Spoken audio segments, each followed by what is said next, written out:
Hello and welcome to Not Now in Theaters. My name is Will Turntail and I'm a writer and film fan from California. For this week's episode, we're continuing the fall spotlight on John Carpenter with his Escape from New York.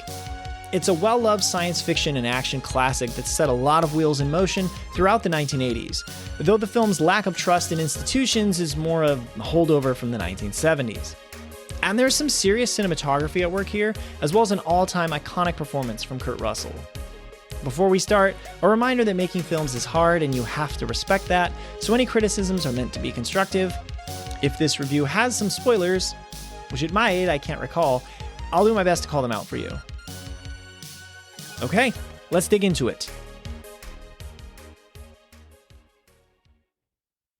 Escape from New York review, John Carpenter's anti-hero, anti-authoritarian spectacle. John Carpenter's Escape from New York can feel like false advertising. Sure, there's a jailbreak from a walled-off Manhattan, but its iconic movie poster, one of my favorites, shows the decapitated head of the Statue of Liberty, the empty face of the Green Goddess toppled to the bombed-out streets. It's a clever turn. The statue, once an image of freedom welcoming immigrants, is now a symbol of a city embroiled in rampant anarchy. Strangers, beware. But it's for wall art only. Lady Liberty's green pokey cranium is still firmly attached in the film. And the Big Apple setting is a piece of movie magic. Carpenter and crew turned to burned out sections of St. Louis, Missouri to create a dystopian New York in a future prison state. I think it's East St. Louis, Missouri. I have to check that. But there's no questioning the film's legacy.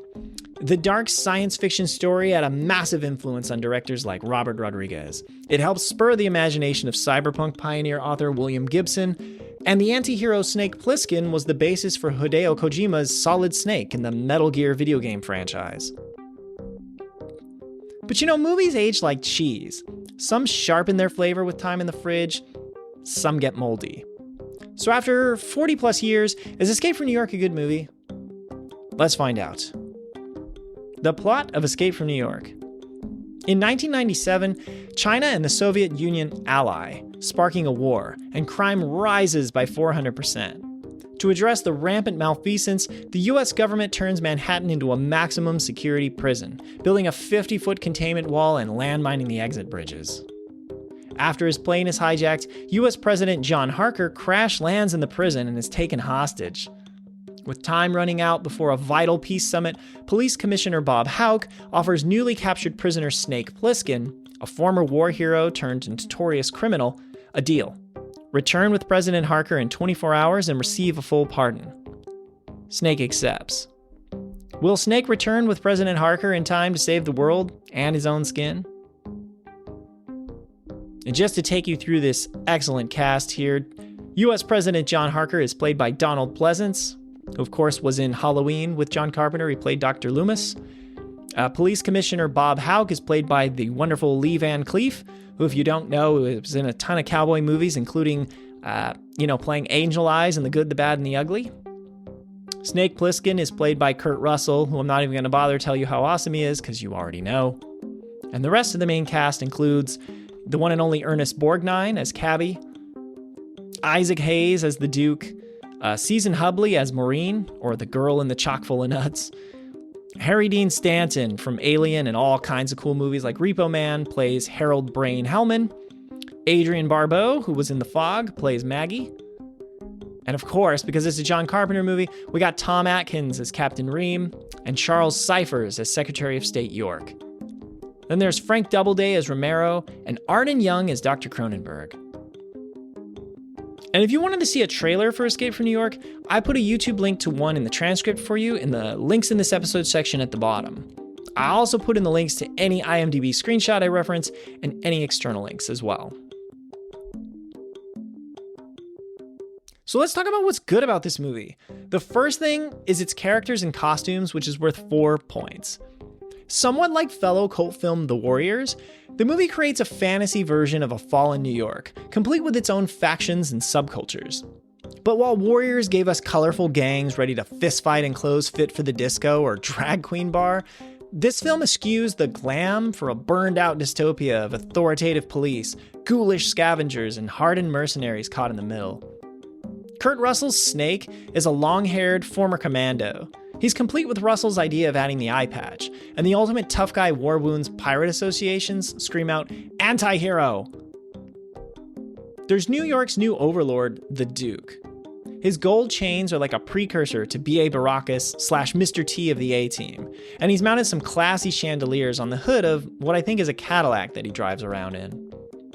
Frank Doubleday, a Carpenter callback from his Assault on Precinct 13 movie, plays the Duke's right-hand man, Romero. Disheveled, he seems fond of shiny gold things and has sharpened his teeth, or, in a missing subplot of this movie, has been turned full vampire.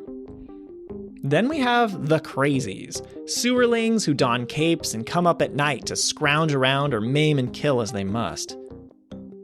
And there are scopes on revolvers and MAC-10 machine guns. I wonder if it was a low-budget way of making things more futuristic. Still, it's a standout aesthetic I associate with this world. Next, let's talk about what I'm calling dark lighting and junk piles, which gives the film 8 points. That's a lot. Lighting comments on the characters or adds to an atmosphere of fear and anticipation. We watch Snake sneak through the dark in wide shots. We can't entirely see the dangers that lurk in the bombed-out alleys. The streetlights falter, an eerie green glow runs down the avenues, and little fires burn all around. And the shooting location of a recently burned St. Louis, Missouri was a mega find. This Manhattan has become a disaster zone that could keep Marie Kondo tidying up for several lifetimes. There are piles of indiscriminate debris for Snake to slither through or for us to gawk at while he's chilling in a chair like the king of a junkyard, unsure of his next move.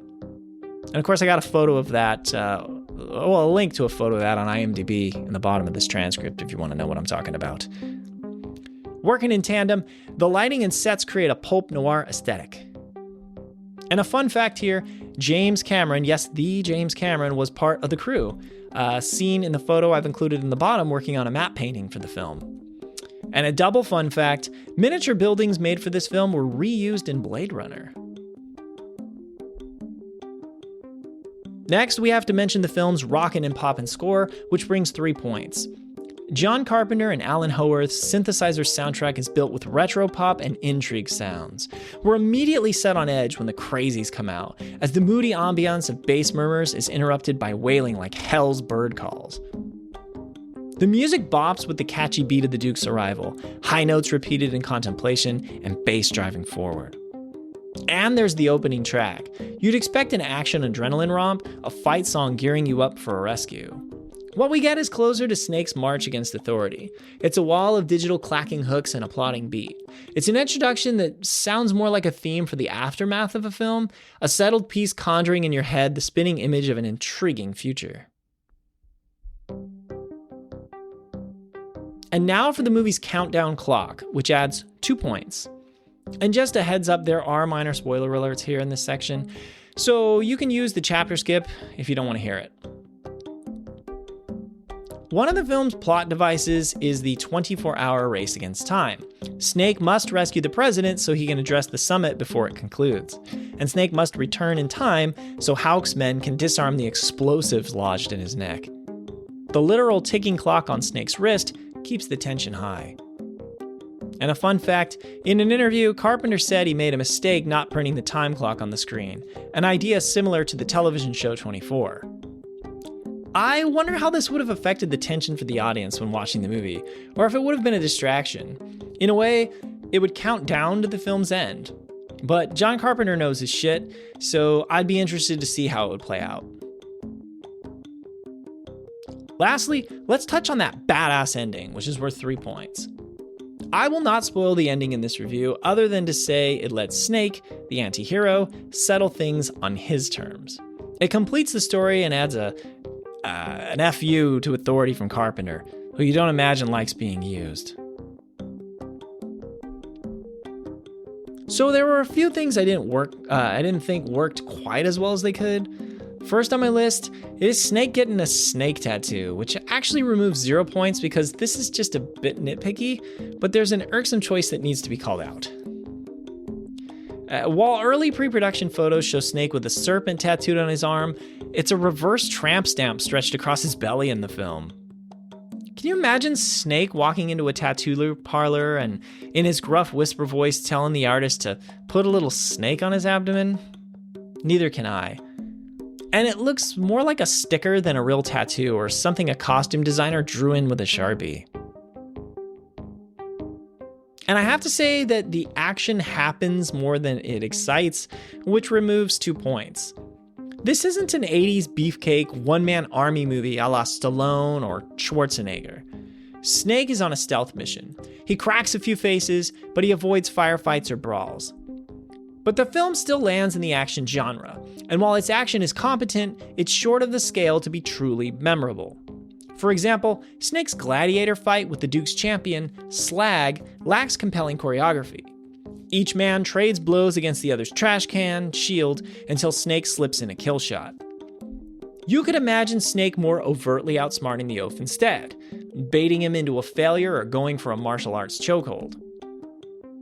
There was a lot of real-life danger in that fight. Russell has said they really went at it and that it was the worst day of shooting.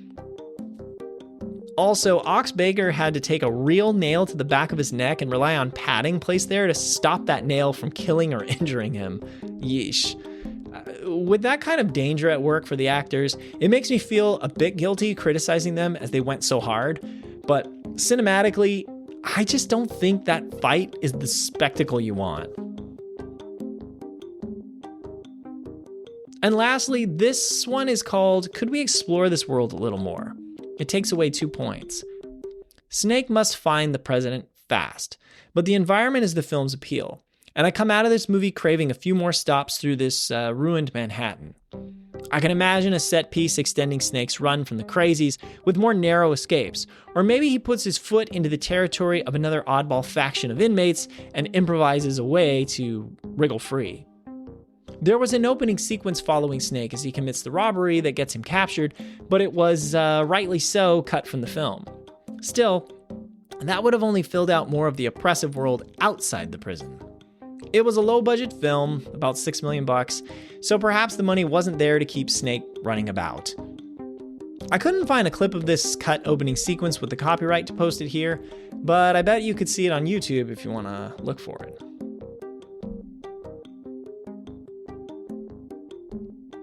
So adding it all up, Escape from New York scores 16 points. On my scale of let's not watch, should I watch, or go watch this movie, that is a firm and respectable score for my go watch rating. Over 40 years after its release, Escape from New York remains a classic piece of sci-fi and one of my favorite John Carpenter films.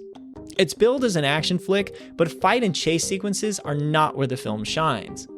What's magic here is the wide-angled shots of Snake crawling through a dim and desolate New York and his encounters with pulp villain inmates. It's all set to Carpenter and Howarth's intriguing and catchy synthesizer score. The movie adopts a dark comic book tone, setting it apart from the schlocky one-man army action films that dominated the 1980s. This is the struggle of a gritty anti-hero against an overbearing authority and the monsters it has created in a bleak future. I wish the film had a larger budget, allowing for approximately 10 to 15 additional minutes of Snake slinking through New York as a dumpster fire. Although Escape from LA, the clone-like sequel with $50 million at its disposal, is more flawed than good. But if you've never seen this classic, give it a chance. The legacy of Escape from New York. So what is Escape from New York's legacy? It's a long one. First off, there were a lot of imitators. Mad Max is arguably the most imitated dystopian film out there. Still, there were a fair number of schlocky B-movies that tried to cash in on the bleak future vibes of Escape from New York. If you go back to an early episode of this podcast, specifically the one on Italian film, 1990 The Bronx Warriors, you can find an easy example. In that movie, the Bronx becomes a no man's land, if I remember it right. It also stands to capture societal feelings at the time. Rounding the corner into the 1980s, people didn't trust institutions in the 1970s, and rightly so. Not to say there isn't corruption out there today. Still, in the 1970s, it was infamous how bad our American police departments were, and of course, there were issues like Watergate to contend with. Carpenter actually wrote the original script in 1976, just after the Watergate scandal. And hey, with current political events, it's probably going to feel a little bit relevant to you now, right? Gotta say. The film wasn't a blockbuster success, but it has had an enduring cult following ever since its release. People love it, and so do I. It's got some big fans, too. I know director Robert Rodriguez enjoyed the movie because I've seen him talk about it with John Carpenter in their episode of his show, The Director's Chair. Rodriguez actually stated in his book, Rebel Without a Crew, that Escape was the movie that inspired him to become a filmmaker. So yeah, that's kind of a big deal.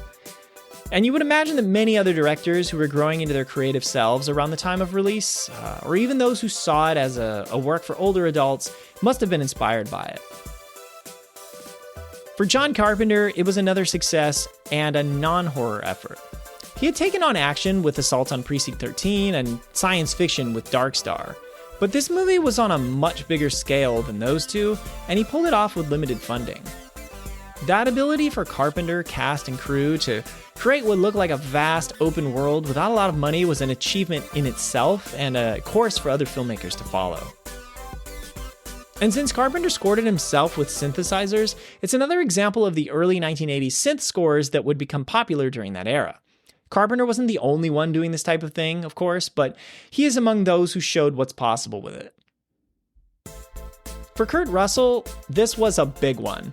He was famously a child actor, working a lot in his younger years and signing a 10-year contract with Walt Disney Productions. He was one of their top stars in the 1970s. But by the end of the decade, he had done some movies that were not very Disney, like the 1980s dark comedy Used Cars, if you've seen that, a Bob Gale and Robert Zemeckis of Back to the Future vehicle. But here was Kurt Russell shedding that childhood image for good, taking on a questionable anti-hero role as Snake Plissken, and totally nailing it, of course. It says on IMDb that Kurt Russell says this is his favorite movie he's made, and that Snake is his favorite character. So there you go. It's worth mentioning that Russell was not Avco Embassy Pictures' first choice, by the way. They wanted Charles Bronson, Tommy Lee Jones, or Chuck Norris to play Snake. Carpenter fought for Russell, refusing to cast Bronson because he felt he was too old, and that he could lose control of the film with an actor of that kind of clout. Carpenter would go on to make a sequel with Russell, 1996's Escape from LA. That movie was not a big hit, but it has a lot of love from some sections of the Carpenter fan base. I'm much more mixed on it, though certainly not an out-and-out hater, of course. The story behind that film will be left for another episode. Hollywood has often attempted to remake Escape from New York, and I'm afraid that someday they will succeed. I wish they would not and just leave it alone as it is. To be fair, I think Robert Rodriguez was attached to it at some point, which would be an interesting choice. And you could say that it was a great idea with a limited budget, which tends to be a better reason to remake a movie than, say, just pure money, right? I would like someone to create a video game about Snake instead, and I have the premise if y'all want it. In Escape from LA, he and some other characters mention events that occurred in Cleveland, almost as if it were another place from which he had escaped. That missing story could be the basis for a video game. John Carpenter likes video games, so whoever holds the rights to all this, see if he's happy to do it with you.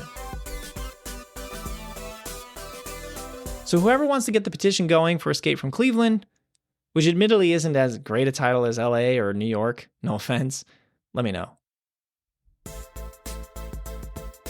The story also exists in comic book form.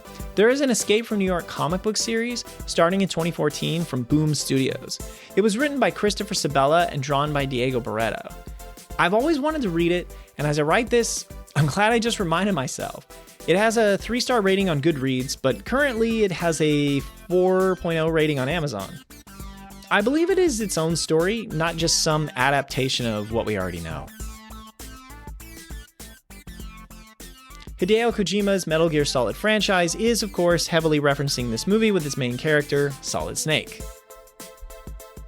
As I also mentioned earlier, Escape from New York was an influence on writer William Gibson's cyberpunk novel Neuromancer, which I really need to crack down and read. I have a copy of it.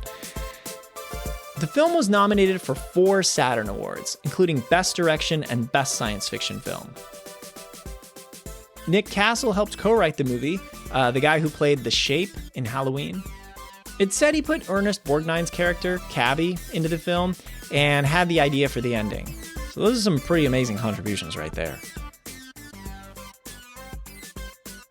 Escape from New York has been released 10 times on Laserdisc from 1983 to 1998.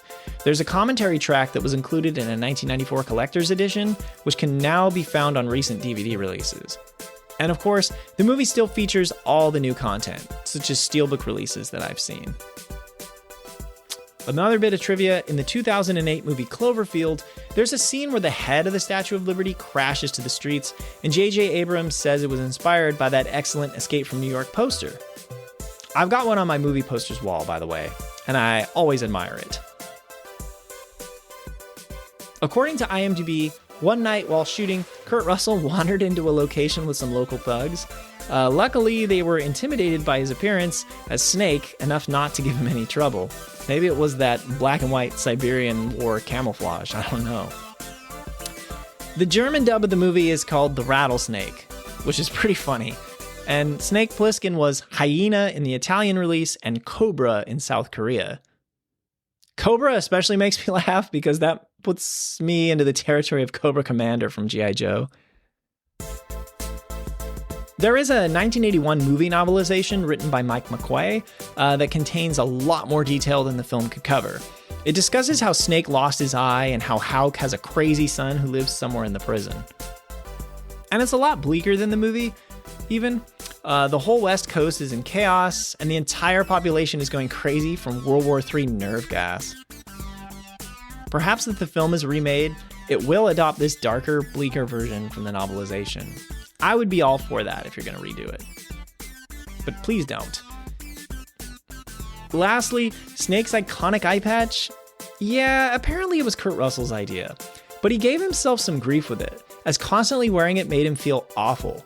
The patch affected his depth perception, and he had to remove it between takes. I know that for Escape from LA, they gave him one that he could see through, ending the problem for him, thank God. Well, that's all I have for this episode. Thank you so much for listening. The whole point of doing this podcast is to celebrate films that tried something different, were important, or just flat out deserve to be remembered. So it means a lot to me that there are people out there who are listening to this podcast, and then I can share this time with you to dive into some films we can all love. So if you haven't seen Escape from New York yet, I would encourage you to end that hole in your cinematic filmography now, especially if you're a young or even older film student. And if you have seen Escape from New York, what do you think of the movie? Let me know in the comments if you're listening on YouTube, or please reach out and let me know on Blue Sky. You can find me with the link here in the transcript, or just search for Will Turntail. And if you liked this episode, please take a minute or two of your time to leave me a review. You will 1,000,000% make my day, and I thank you in advance for any kindness there. Or if you're listening on YouTube, be sure to like and subscribe. New episodes of this podcast come out on Tuesdays. Next week's episode is either going to be another amazing John Carpenter film to continue the series, or we've got Paul Verhoeven's Flesh and Blood coming down the pipe as well. If you don't know it, that's Verhoeven's first US movie, so before RoboCop. And it's a medieval ages movie with no out-and-out good guys and shitloads of bad things happening. We'll get to it soon, believe me. So be sure to tune in next week for one of those episodes. This podcast episode is production copyright of Overegged Media LLC, located in Sacramento, California. Reference photos linked in the transcript are copyrighted by the Internet Movie Database. This review's factual information was gathered through online sources like Wikipedia, IMDb, or interviews. Misrepresentations and errors are possible, but unintentional. Introduction music, Neon Laser Horizon by Kevin MacLeod of Incompetech.com. Licensed under Creative Commons by Attribution 4.0 license. The exit music, Voxel Revolution by Kevin MacLeod of Incompetech.com. Licensed under Creative Commons by Attribution 4.0 license. And additional music, Bleeping Demo, you guessed it, also by Kevin MacLeod of Incompetech.com. Also licensed under Creative Commons by Attribution 4.0 license. Goodbye for now.